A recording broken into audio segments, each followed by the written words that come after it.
Oh, you poor thing. Oh, how did you get down here?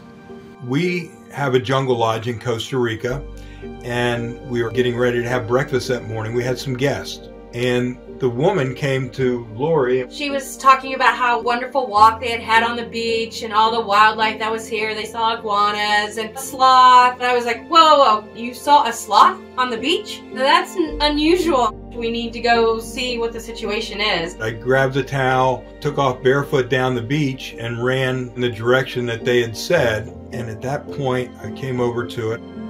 It had obviously had a very rough night. It was in the sun, the tide had come down, we had a storm the night before.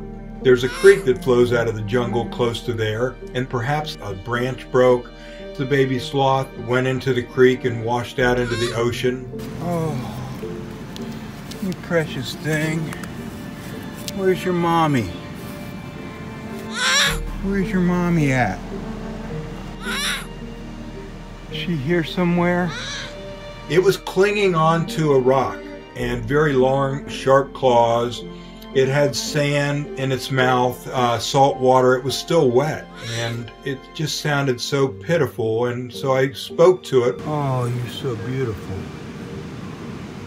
Okay, hang on, I got a box for you. I'm gonna rescue you, baby. Other than being wet and scared and frightened, it seemed to be fine. So I put the towel around it, and I went to pick him up, and he kind of held onto the rock really tight. And so I said, it's okay, you know, come with me. And I gently placed him in a cardboard box.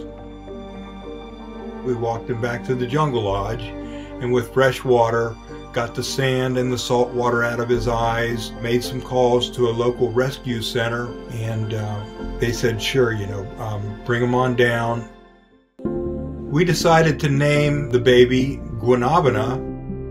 We went back a few times and helped feed him and check in on him. About a month into its stay there, they actually had a mother sloth wandered to the sanctuary itself and probably heard the baby's calls. And we like to think that maybe it's actually Guanabana's mother.